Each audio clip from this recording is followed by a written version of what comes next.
moi, je n'avais pas longtemps à vivre. Parce que je savais ce que je vivais dans mon propre intérieur. Je me disais que ma vie pouvait s'arrêter à tout moment. Tu me traites de comédien, je vais faire de la vraie comédie.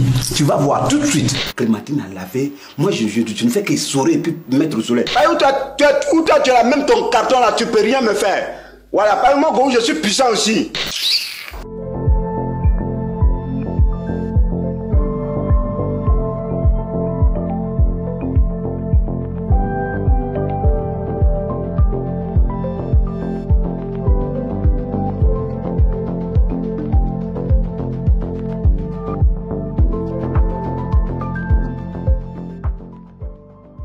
Très tôt, j'ai été coulé au sol par une maladie, la tuberculose osseuse, qui m'a attaqué, qui a vraiment attaqué mes os. C'était des douleurs vraiment terribles et que je ne peux même pas souhaiter à mon pire ennemi. Ça me rabattait sur moi-même. J'arrivais pas à approcher les amis. Et je tombais toutes les 2 minutes, toutes les 3 minutes, je tombais. Et chaque fois, les autres élèves, ils me suivaient juste pour rire quand j'allais tomber. Et ça me remettait vraiment quelque chose de négatif dans la tête. Et ça grandissait la timidité à moi, la peur des autres, la peur d'approcher les autres. Et quand je sortais de là, j'étais l'objet de raillerie, l'objet de moquerie. Quand je passais même dans des coins, les gens s'appelaient, ils disaient « Ah, venez voir quelque chose qui passe, venez voir quelque chose ». Et j'entendais les rires derrière moi, c'était compliqué.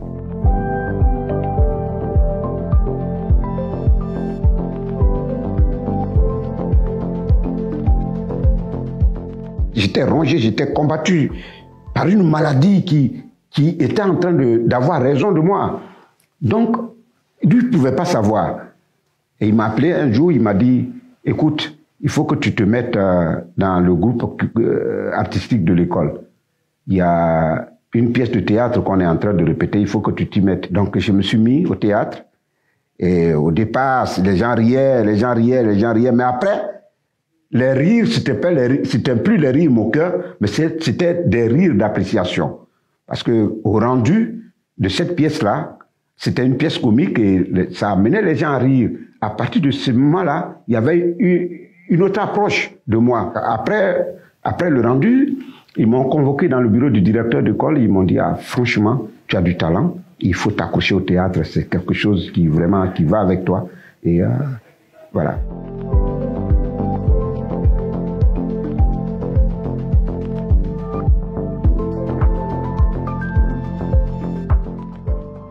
J'arrive au Burkina, la première année, en tout cas, je suis resté, l'oncle allait chercher les médicaments, il est venu, on a commencé les traitements, mais c'était pas ça. Le deuxième plan de soins, on a trouvé encore un autre guérisseur, c'est passé à côté, et un troisième guérisseur, où c'était à une vingtaine de kilomètres de là où on habitait, une vingtaine de kilomètres, mais vraiment dans la brousse, dans les fins fonds de la brousse. Et c'était compliqué de rentrer maintenant, de rentrer même dans le village et tout. C'est là que je suis resté pendant 2 mois. Après les 2 mois, j'ai commencé à laisser les béquilles.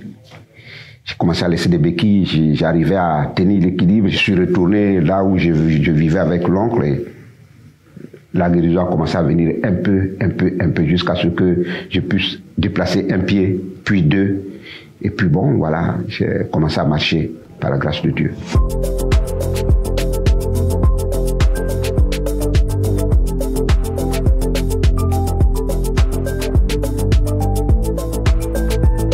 Je reviens, il y a plus question d'école parce que à 18 ans, qu'est-ce que tu vas faire? Les parents n'ont pas les moyens pour t'assurer le collège. Donc l'école pour toi, c'est fini. Il fallait maintenant s'orienter à autre chose. Et je me suis dit, ma base, c'est le théâtre. Je vais me donner au théâtre. Mais parallèlement à cela, je faisais les petits métiers. J'ai vendu du café. J'ai travaillé dans un restaurant. J'ai vendu du carburant dans une station d'essence et tout. Mais parallèlement à cela, je faisais mes répétitions de théâtre. Et j'ai joué avec le fromager théâtre de Gagnois. On a fait des spectacles. Plus on faisait des spectacles, plus je sentais le métier en moi. Je sentais le métier en moi. Je me disais que si je faisais une formation, j'accentuais cette formation-là, ça pouvait me mener à quelque chose. Au moins, je pouvais me sentir utile à la société. Donc, j'ai pris à bras le corps ce métier et on s'est pratiqué jusqu'à ce que, en 1986, je prenne la ferme résolution de regagner Abidjan afin de continuer la formation dans le théâtre.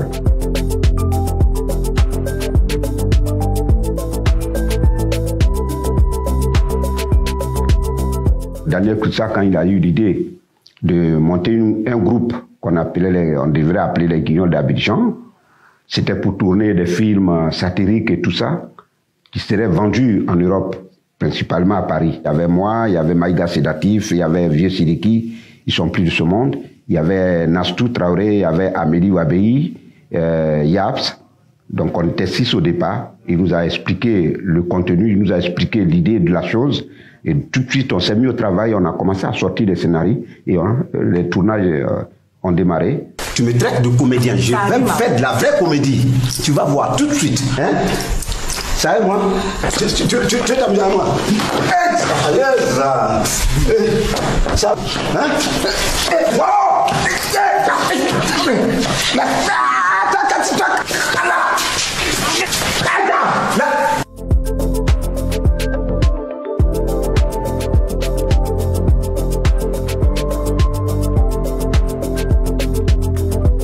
Quand Akissi Delta, qui en est la productrice, c'est-à-dire la productrice de ma famille, a eu l'idée de rassembler les acteurs pour lancer le tournage, j'avais été coopté par Akissi Delta. Pendant ce temps, j'étais ici, j'étais à Paris, à l'invitation de Stomy Bugsy pour le tournage d'un clip. Et on lui a dit, quelqu'un lui a dit, Michel est installé à Paris, il ne va plus jamais revenir à Abidjan, donc si tu peux te faire ta distribution, et il est mieux de l'ignorer parce qu'il ne va pas venir. Donc en 2000, je suis retourné à Abidjan.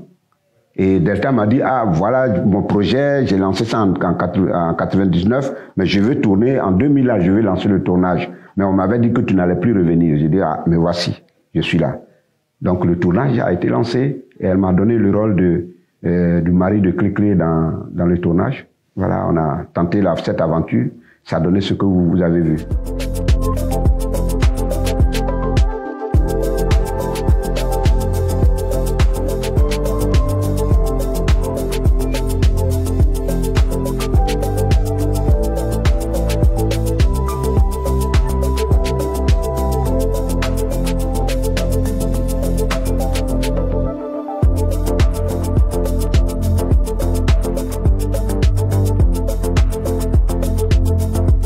D'excellence, c'est un seul prix d'excellence qui se donne par le président de la République. Et donc, quand j'ai reçu ce prix, je me suis dit, ah, enfin, nos autorités, c'est-à-dire notre sommet a reconnu le travail que je fais.